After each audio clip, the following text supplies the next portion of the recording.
Assalamualaikum warahmatullahi wabarakatuh. Ikuti dan kunjungi channel YouTube Maulizul Akbar NAD.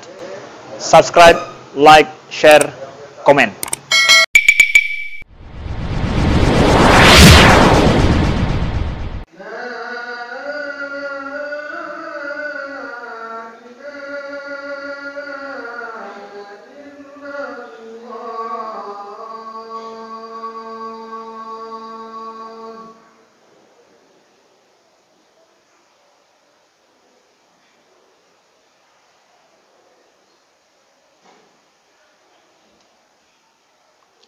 Alhamdulillah Rabbil Alamin. Nahmaduhu wa nasta'inuhu wa nastaghfiruhu wa nastahdih. A'udzu billahi min shururi anfusina wa min sayyiati a'malina. May yahdihillahu fala mudilla lahu wa may yudlilhu fala hadiya lahu. Asyhadu an la ilaha illallah wahdahu la syarika lah wa asyhadu anna Muhammadan abduhu wa rasuluh. Allahumma salli wa sallim ala Muhammad wa ala alihi wa ashabihi wa barik wa sallim. Ibadallah, usikum wa iyaya bitaqwallahi faqad fazal muttaqun. Wa qala ta'ala, a'udzu billahi minasy syaithanir rajim. Ya ayuhan nasu u'budu rabbakum alladzi khalaqakum wal ladzina min qablikum la'allakum tattaqun. Wa qala ta'ala,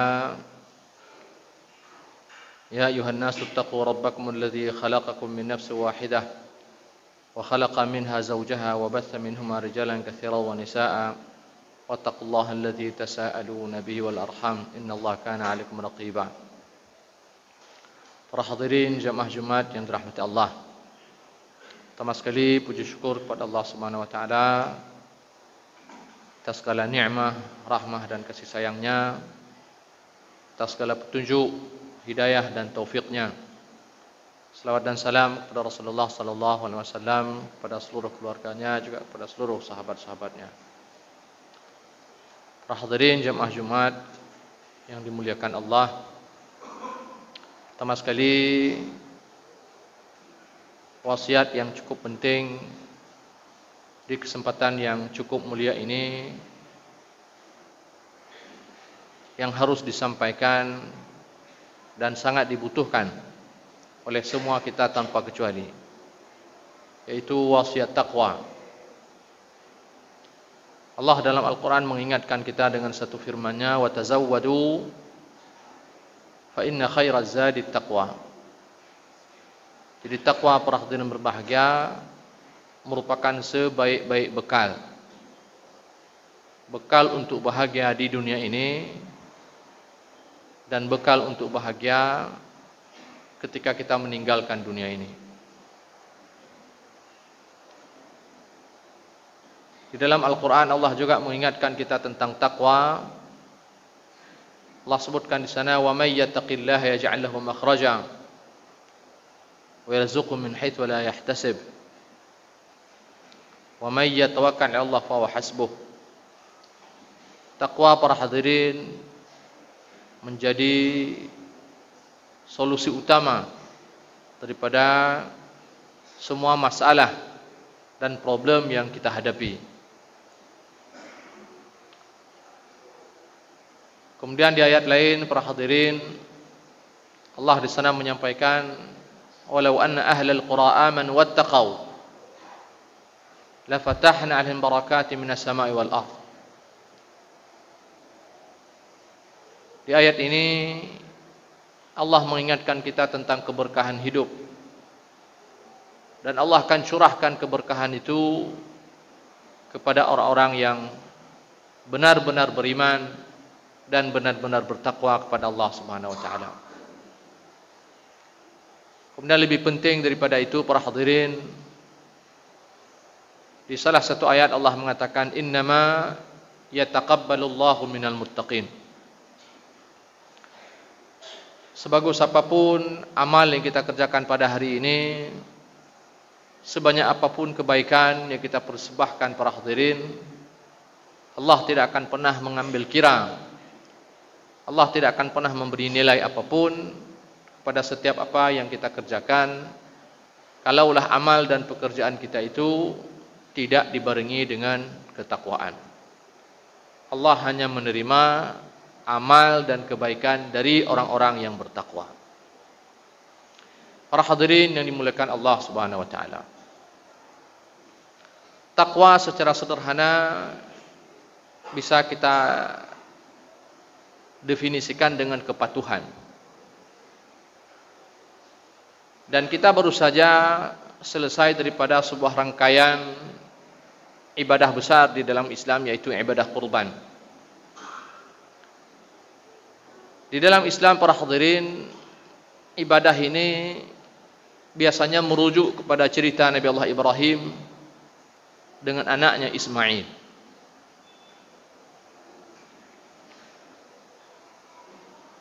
Saya kira semua kita membaca cerita tersebut atau paling tidak sering mendengarnya. Bagaimana kepatuhan yang ditunjukkan oleh Ibrahim yang pertama sekali sebagai yang menerima amanah untuk menyembelih anaknya dari Allah Subhanahu wa taala. Lalu kemudian lihatlah bagaimana Ismail menyahuti perintah tersebut.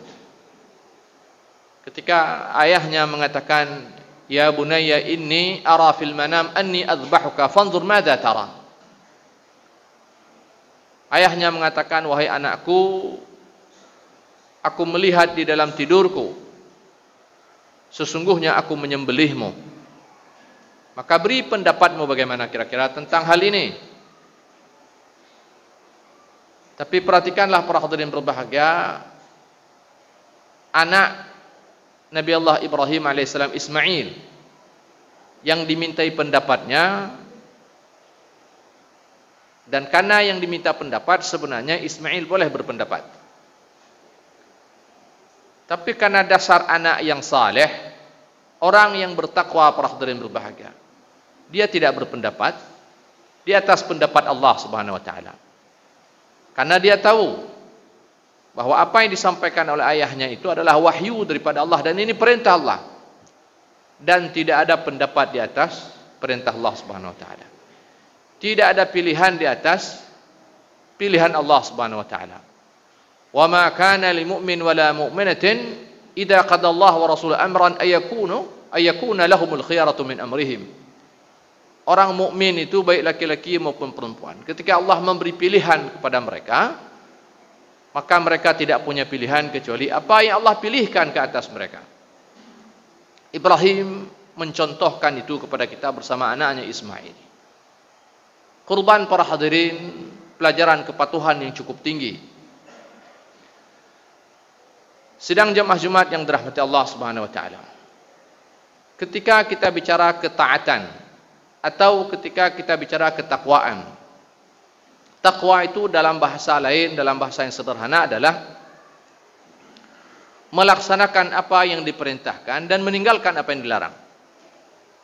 Jadi patuh atau taat dalam Islam ini ada di dua ruang itu. Di ruang perintah dan di ruang larangan. Jadi ada yang diperintahkan, ada yang dilarang. Nah, tetapi dua hal ini punya sedikit perbedaan. Ketika Allah memerintahkan atau Rasul memerintahkan, kita diberi sedikit kelonggaran di sana. Kelonggarannya apa? Mastata'tum, kata Allah Subhanahu wa taala. Allah katakan di sana, fattaqullaha mastata'tum. Jadi ada syarat istita'ah. Kerjakan semampu kalian. Idza amartukum bi syai'in fa'tu minhu mastata'tum, kata Nabi. Apabila aku perintahkan kalian untuk mengerjakan sesuatu, maka kerjakan semampu kalian kerjakan. Jadi ada syarat semampu. Jadi kalau kita tidak mampu, maka di sana ada keuzuran. Allah di sana mengatakan la yukallifullahu nafsan illa wus'aha. Kalau sekiranya kita tidak mampu. Ini pada perintah. Artinya pada perintah orang boleh mengatakan saya tidak mampu. Ada ruang ini. Tetapi satu hal lagi, para hadirin, pada yang dilarang. Nabi di sana menyebutkan dan menyambung hadis yang kita bacakan tadi, wa idza nahaitukum anhu fantahu. Nabi mengatakan, apabila aku larang kalian untuk meninggalkan sesuatu, maka tinggalkan. Dan di sana tidak ada syaratnya semampu kalian. Jadi yang diperintahkan dikerjakan, kerjakan semampu. Tak mampu sembahyang sambil berdiri boleh duduk. Tidak mampu duduk boleh berbaring. Kira-kira demikian.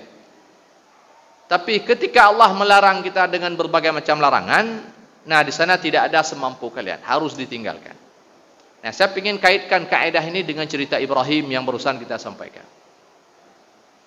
Dan ini menjadi pelajaran kepada saya terutamanya dan kepada kita pada hari ini para hadirin berbahagia. Ibrahim diperintahkan, Ismail diperintahkan. Mereka tidak dalam posisi dilarang. Mereka diperintahkan. Ibrahim diperintahkan menyembelih anaknya. Ismail diperintahkan oleh ayah itu kadun takuwa kutiyaga. Tetapi pada kondisi di mana sebenarnya mereka bisa mengatakan kami tidak mampu wahai Tuhan kami. Atau si Ismail mengatakan saya tidak sanggup yang kayak begitu wahai ayahku. Apalagi dia diminta pendapat. Tapi perhatikanlah para hadirin berbahagia, pada ruang di mana mereka punya celah untuk mengatakan tidak dan mereka tidak mampu, dan terus terang saja perbuatan ini sebenarnya tidak mampu dilakukan oleh manusia. Tidak ada manusia mampu menyembelih anaknya sendiri, tidak ada itu. Hatta Ibrahim sebenarnya. Makanya kemudian para hadirin Allah gantikan syariat menyembelih anak ini dengan menyembelih kurban. Karena memang suatu yang tidak mampu disanggupi oleh siapapun. Tetapi lo kena apa? Lihatlah Ibrahim dan Ismail pada sesuatu yang tidak logis sebenarnya. Sesuatu yang tidak rasional. Lihat bagaimana ketundukan mereka di hadapan perintah Allah Subhanahu wa taala yang sebenarnya mereka bisa mengatakan ya Allah kami uzur di sini. Kami tidak mampu yang begini ini. Dan ini diajarkan dahulu oleh Nabi kita ketika turun ayat di dalam Al-Qur'an, lillahi ma fis samawati wa ma fil ardh. Sampai kepada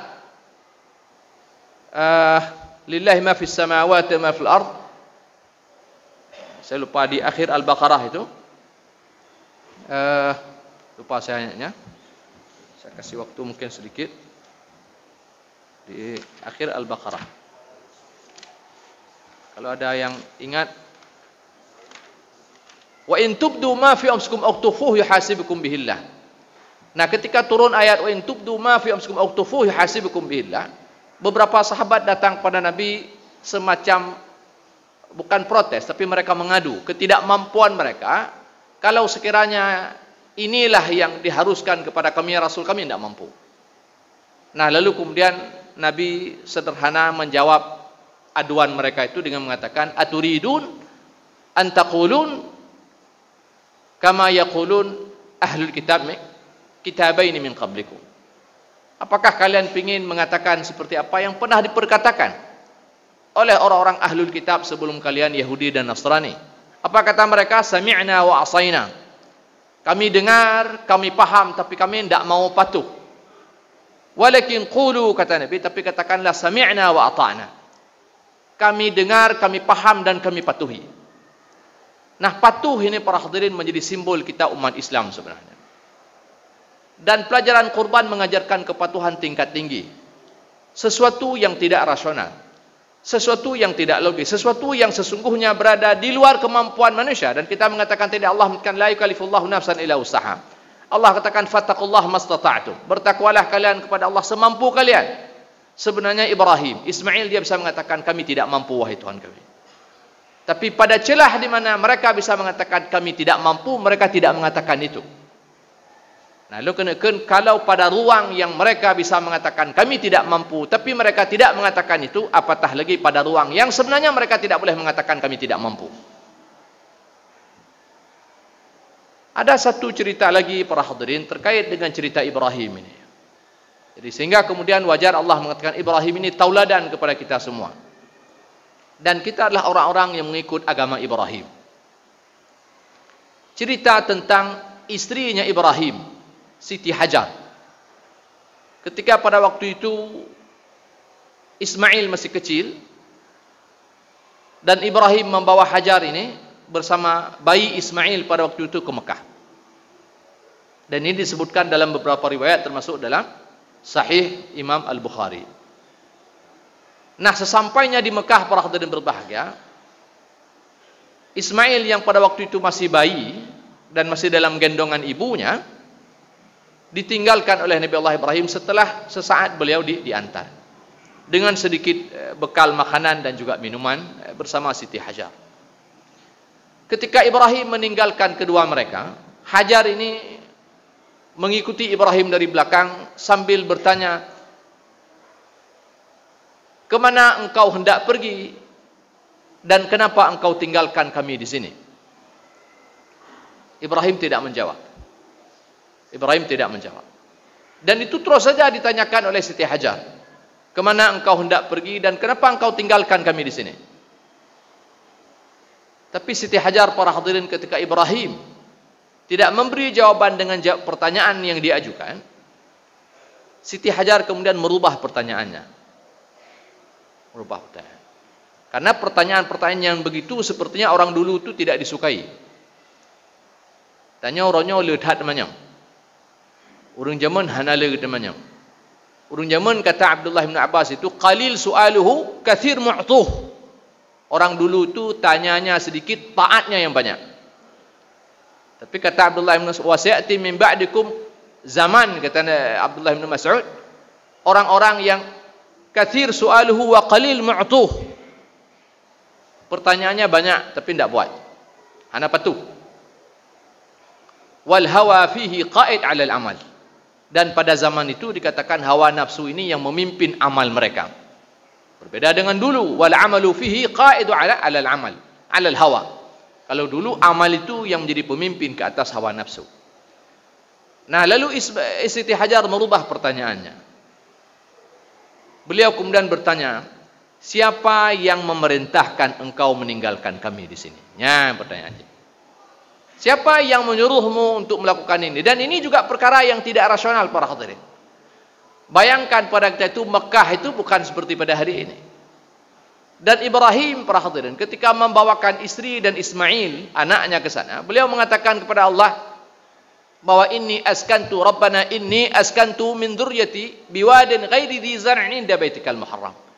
Ibrahim mengatakan, "Wahai Tuhan kami, aku tinggalkan keluargaku ini di lembah yang tidak ada apa-apa, tidak ada tumbuhan, tidak ada sumber makanan, maksudnya tidak ada air pada ketika itu di situ, dan tidak ada sumber makanan." Ketika dikatakan tidak ada zara', ghairi dzi zar'in, itu tandanya lembah yang gersang dan dia tidak punya air.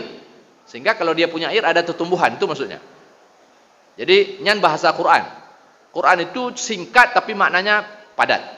Ketika dikatakan tidak ada tumbuhan apapun, itu mengindikasikan dua.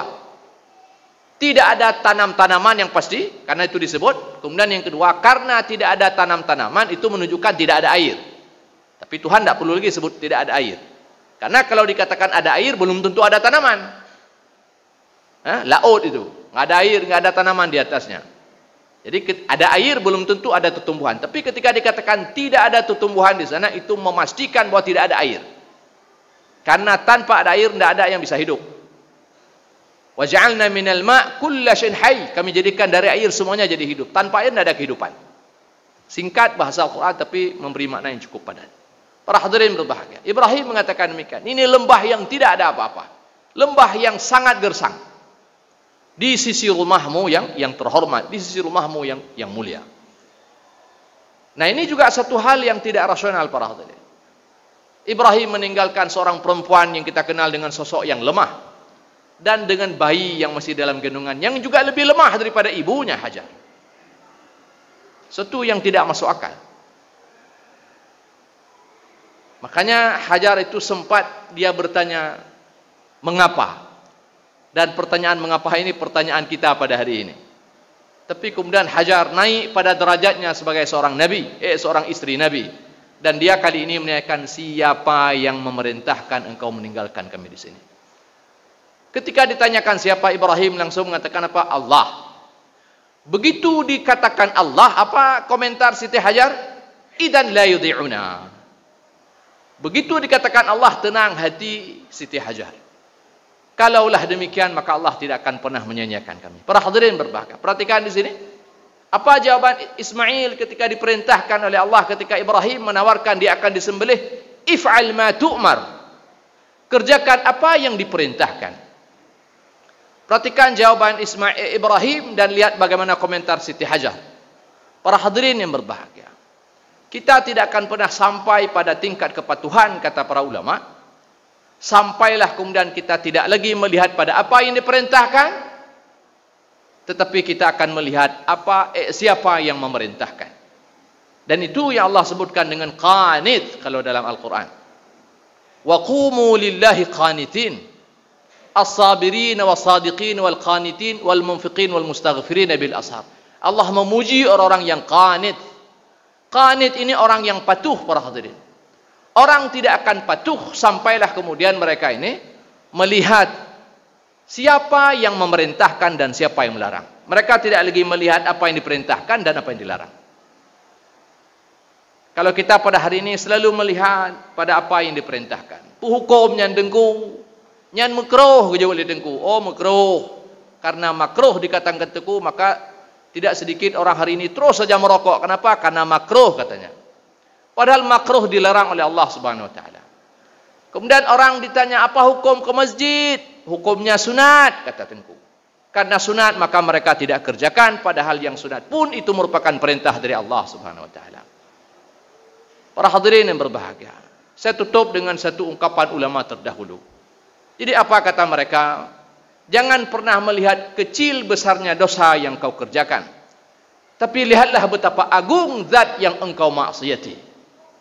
Ini yang saya kira harus menjadi pegangan kita dalam hidup. Kalau sekiranya kita ingin menjadi seorang mukmin yang betul-betul mukhlis kepada Allah Subhanahu Wa Taala. Kalau kita ingin menaiki tangga ketakwaan, para hadirin berbahagia. Jadi jangan hanya melihat pada status hukum apa yang harus dan apa yang harus kita kerjakan, harus kita tinggalkan.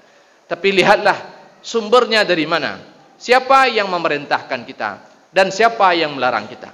Dan inilah yang terjadi pada sahabat dahulunya. Mereka tidak melihat status hukum ini apa dan hanya kaliannya. Tapi mereka melihat apa yang dikerjakan oleh Nabi. Selagi mereka mampu melaksanakan, mereka laksanakan. Sampailah keuzuran tiba pada mereka dan mereka mengatakan kami tidak mampu. Tapi sekali lagi para hadirin, ini hanya berlaku pada perintah tapi tidak berlaku pada larangan. Tapi kalau kita pada hari ini pada larangan saja kita bermain-main, sebenarnya kita mampu tapi kita mengatakan tidak mampu, dan Allah tahu sebenarnya kita mampu, lalu bagaimana pada larangan Allah Subhanahu Wa Taala. Mudah-mudahan para hadirin ini menjadi pelajaran kepada kita semua dan bermanfaat. Kiranya Allah memberi kekuatan kepada kita untuk bisa pelan-pelan kita belajar ikhlas kepada Allah dalam beragama ini. Barakallahu li wa lakum fil Qur'anil Karim wa nafa'ani wa iyyakum bima fihi minal ayati wa dzikril hakim wa taqabbala minni wa minkum tilawatahu innahu huwas samiul alim. Ud'u Allah.